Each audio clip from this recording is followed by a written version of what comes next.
Welcome to Left On Wed. Bite-sized tips for people getting hitched. Georgia Fletcher. Adam Sini. In the same room. How did we get here? In this part of town. Hey, thanks for listening, you listener. We're really loving you so much. So much. Let's get into it, Georgia. As I said, what kind of weddings? Today's topic, DIY. and that was a cat saying hello. DIY weddings, that's the type of wedding that you are pulling together everything. All the things. But if you aren't doing a DIY wedding, there might be a little bit, a piece or a little bit there that you are DIYing that you can take from this episode as well. So we're going to How talk do about you know the if your big wedding is picture. DIY or not? Because you're going to be doing everything. But what if you walked into a venue and some things were going to be done and other things were not? Then I would say you're part DIY. Like in Harry Potter, you're a half-blood. Me, I'm a full-blood DIY. Tell us about you, your... Georgia, you're a half-blood. Yes. Tell us about your full-blood DIY wedding. So let's go through it a little bit, right? And I think that'll give us a good little blow-by-blow of things that you might need to think about for your DIY wedding. Yes. So, What Adam was that Sini sound? here. I'm lucky enough that I married a wedding planner. So I'm going to take a lot of the credit here because she's not on the microphone. So we literally went blank canvas wedding, patch of grass. We had to bring everything in. There was a house at the top of the hill there. Had some bedrooms that people stayed in. We had friends in glamping tents. The rest we brought in. I would say this from the outset. Doing a full DIY wedding is a way bigger job than a lot of people expect it to be. So should you get a wedding coordinator if you have a DIY wedding? 100% you should get a wedding coordinator. You should even possibly getting a wedding planner. So with a DIY wedding, did you bring your own flowers? Georgia, we brought everything. Did you bring your own seating? Yes. Did you bring your own rugs? I don't think we had rugs. Oh, okay. But Did thank bring you your for own- asking. That's okay. Did you bring your own plates? Yes. Cups? Yes. Crockery? Yes. Linen? Yes. Lighting? Yes. Wow. Everything, Georgia. That's a lot. It's a lot to think of. And there's some venues, I know Bieber Farm up on the Central Coast have a lot of infrastructure there, coordinators thrown in, and there's some beautiful DIY elements along the way that sort of do that half-half feel, which is really nice. There's infrastructure there for bathrooms, etc. For our wedding, we had to bring all that in. So number Bathrooms? one... Bathrooms. Wow. Georgia. Bathrooms, yeah, legit. That's big. So the first thing was a marquee. So we had a nice big teepee marquee, acted as our wet weather plan because at the end of the day, our one got rained out. Completely rained out. It rained like all hell. Definitely thinking about your wet weather plan. There's a whole episode on that, wet weather. Hot weather as well. Yes. We then got specific vendors in the area that did table hire, did our chair hire. They put up fairy lights for us. That was a vendor. Because what do I love to say? If you can't do... Delegate. And especially for a DIY wedding, don't forget, for your wedding, everyone wants to do something. Everyone wants to help at a wedding, right? Let them. Let them. Delegate. If someone wants to help, yeah, you're in charge of this little detail. Make sure it's perfect and Setting they will. up the ceremony chairs. Beautiful. Anything. And people will always be happy to help. I know I'm the same at friends' weddings. I'm always like, give me something. I'll do it. I'll do it. And that's your Give job. me a list. Give me a list. Whatever. My wedding was half-blood Yeah. because I got married at Seclusions where at 7 years ago, a little while ago, but they had ceremony seating. They had that whole area set up. Inside we did canapes, cocktails, and didn't have to provide any sort of furniture. Beaut.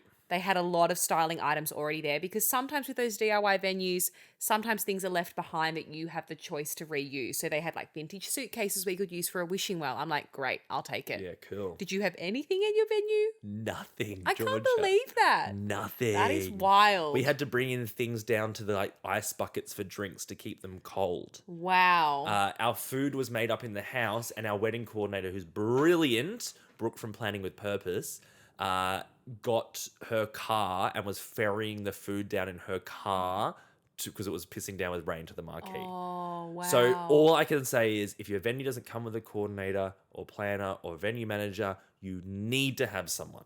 We could do a whole episode on why you need someone running your day. They will put out fires, literally, that you don't know happened. They will Do a deal whole with things episode that on you things did that not could know go wrong, happened. like fires. Like, we're going to do a whole episode on fires. Basically, fires at weddings. When I'm emceeing and people are like, I'll do your housekeeping, I'm just like, there's the toilets. If there's a fire, run in the opposite direction. I'm a great MC. That's really thorough. Smoking. If you're dirty vapor, go outside. Anyway, here's the intros. Hire me as your MC. Do it. But full blood DIY wedding. That is a lot of stuff. It's to a have lot brought to in. ask for. Probably too much. How did you pack it all into a car? What did Cars. you do? It was again, Georgia accepted the help. Delegate. We accepted the help. We had people coming over to our house. My wife Ange was in the months leading up getting vases from markets and painting them. So we had one of the rooms in our house was full of wedding stuff, basically. What if It you was don't nuts. like being creative, but you still want to do some things or require to do some things? If you don't want to paint vases, what do you do? Delegate. We love that word. Or hire someone to do it for Yeah. you. Obviously, a lot of the, DIY weddings are great because you get to put your own creative control on it all, every single element of the day, what it looks like, what it feels like, who's in charge. But that's very hard. So I would say in any area that you're not sure about, that you think there's a gap in the day, just hire someone to do it. Do you A wedding remember- professional is the best at it. Do you remember times in your wedding planning, knowing that it was full blood DIY, loving that term, we're coining it, don't at me. Okay, I will. What were the times where you were stressed and overwhelmed, if at all? What were some of the things that sort of built up? Did you have any moments where you were like, what are we doing? Yeah, there was every single moment of the day. My wife Ange was so chill about it, where I was like, when people eat, what happens to the food? What about this, Georgia? Okay. The next day, we had rubbish.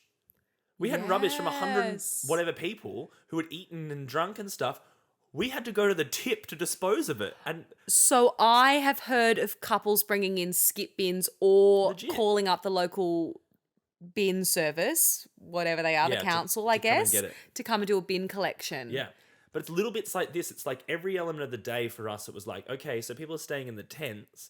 When they're there, someone has to give them the ground rules. So we made a camp mayor. Well, a friend of us was the mayor of the town. That's and he was in charge of hilarious. all the campers. He had to make sure that they were in and out on time. Did they have a bell? Hear ye, He hear had ye. a bell, he had a cool little hat, and he had a pipe, and he said, "Come over here, sweetheart, let me show you my little tent town." No one's going to follow his instructions if he has that description. And nobody did. He's still at the venue trying to boss people around. hasn't he? But It's getting been rid 2 of the years. rubbish properly, so that's good. He's still getting rid of the rubbish, yeah. He's doing it piece by piece. He's walking it to the tip. So DIY weddings come with a lot.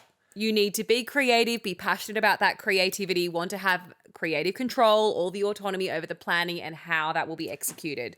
What about access to the venue? Do you have it all weekend? Maybe that's another perk of finding a DIY venue that you can have access the day before. It's a bit of a glamping, camping style, which we've touched on. And it means that ceremony, reception, accommodation, and your recovery, all the same. It's all in the same place. And that was So that was the handy. main draw card for us. So we actually got there 2 nights before, Ange and I, with some friends. And then the next day, everyone sort of piled in, and we had about 50 people on site the day before, all helping Wow. us, which was fantastic. Pull it together. Everyone just sort of did something. And that night, we had a movie night as an icebreaker. We watched Yes, Shrek. we've talked about this, I think. We've talked about it on the podcast before. I think we've done a whole episode on it. So we've talked about how do you know if your venue is DIY and if it's not. Yeah. Talking about delegating, and that's important. Accept the help. Yeah. The access to the venue is really, really important. Making sure that you have covered all the little tasks that you could accidentally forget about. And we could do a hire- checklist on that, things you might forget. We will, and hire a professional where you can. You need Please. people there who know what they're doing, because this isn't a venue that runs as a venue every day. So when you have a professional photographer, a professional coordinator, a professional musician, these people are going to work together to make sure that it happens the way it should. So everyone else at our day was a professional, except for the venue wasn't. So we had to bring in a lot of the stuff ourselves. That's an interesting point as well, when it's not actually a wedding venue, because I think that's a whole episode within itself. No, I'm kidding. Oh my God. We have so many topics that someone needs to I write think it's down. getting annoying that we're saying that now, but I really like it. So sometimes your wedding will be full blood DIY. Yep. Sometimes it will be half blood DIY, and sometimes it is not even a wedding venue at all. Never Yeah. done weddings before. Was your venue one that had done weddings before? No, we were the first. Wow. Okay. I don't remember if we've talked about that or not. Have they done weddings since? I believe they have. That's yes. so good. Yes. So yeah, think about. I would also we're going to do an episode on timelining later. We will, and actually. run sheet. But take a step back from your wedding as the DIY, and you need to think about the flow of people, where they are, what they're doing, and who is running that part of the day. Especially for the DIY. So it's like, okay, the ceremony's here. The celebrant's going to have this sorted. We're going to have the florals from this person sorted, and this is where people sit, and this person's sorting the seating. Great. The next bit is this, and who is sorting those things. Have a beautiful run sheet, which we're going to talk about later, and have on there who is in charge of those things and delegate it to them. How did you know all the little locations to go to? I know it was pouring with rain on your wedding day, Yeah. but how did you know all the places that you could utilize with a venue that you'd never seen as a wedding venue before? So we went there once to go view it Yep. at the start before we picked it. And then once we picked it, the manager was nice enough to let us in a second time, walk us around, and Ange and I plotted from there. Ange was also amazing and went to Google Earth, and was screenshotted the look. That's really clever. Google Earth. I didn't even think of that. That's Yeah. amazing. It was all the way down to where do people park. So we had to create a car park. Of course. So where was that going to be? Near the road over there. Fantastic. Did people need directions on how to access? The camp mayor was in charge of parking. And did he do a great job? Yeah. Hopefully he's listening. Thanks, John. He's still there. He's married. He's still there, directing cars from different weddings. Interesting. So even from the access for your guests on the wedding day, but also the entire weekend, all those little moments in between, and how to get from A to B. So one of the things that we had to bring in was toilets. So there's a few ways you can do toilets. There was those big blocks where they actually have showers in them. They're like a posh toilet. Yeah, fancy. And then there's those little sort of portaloos as well. So I think we had 2 or 3 toilets, like of those posh toilets, right next to the marquee where people could go throughout the night. We also had the added bonus of, I think, 30 or 40 people glamping, and knowing the morning of they all needed to shower. So in the house, there were 3 showers. I created a floor plan of the house and let them know how to get there, and they all had a timeline of when they could use the bathrooms the morning of. You timetabled people's showers. Yeah. Things So it was to like think about. tents 1 to 10 had between these times to use the showers. That sounds full on, but it would have worked. You have to. Otherwise, imagine that lineup. That Yeah. would have been full on, and people would have been very angry and hungover. Oh yeah, And dirty. hungover was one way to put it. The next day for sure. Yeah, and people are pretty respectful on your wedding day. They'll pull anything together for you. But just putting the plans in place, and this doesn't just go for DIY weddings, it goes for any wedding. Putting the plans in place so on the day it runs smoothly, and then handing everything over to someone else and saying good luck. I also think you would have done it in a really relaxed, polite, lovely way too, because there's also a way to deliver that information without it being too intense. How would you be intense? There is a way to communicate that. I think in this sort of context where you are putting schedules, timelines, lots of structure, maps, everything, kill it with kindness. So really, really important that these plans are in place for a reason, to maintain everyone's safety, make sure that the weekend runs really smoothly. So as you are delivering and articulating that information, I think it's important to do it in a really kind way. And know that nothing ever goes to plan. Little things will happen. And sometimes big things. Our wedding was rained out. It was hectic. And all these things we put in place, all these plans we had, a lot of it didn't happen. And we did not care. We had the time of our lives. Every plan was different. Every schedule, every timetable went out the window. And on the day, we'd put the people in place to run it, our professionals, the people we had paid to do it. And it was smooth and it was fun. I love that. So put the plans in place, but be aware and be prepared for that to change. And on the day, Flexible let go. pants. Let go. You're the one who needs to enjoy it. Put your flexi pants on. We love that. Like Elastigirl in Incredibles, make sure you are flexible. And we'll wrap it up there. DIY weddings, Do it yourself or get a coordinator. or just hire a venue that does it for you. Go to Ben Dooley and have some fun. But yours sounded so good. Yeah, it was good. It was good. It was hard. Glad it's over.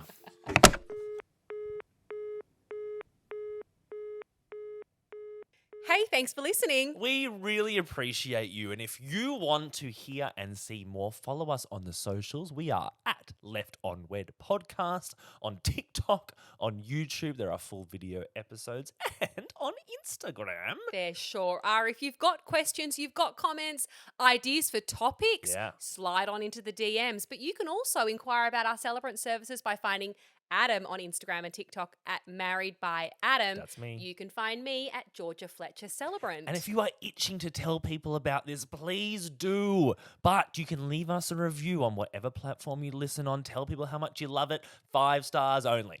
Thank you. That's all we will accept. We'll see you next time. Left on Wed is recorded on the lands of the Gadigal people of the Eora Nation. We pay respects to the elders past and present. We, Adam and Georgia, acknowledge our First Nations people's continuous connection to culture and the importance of storytelling.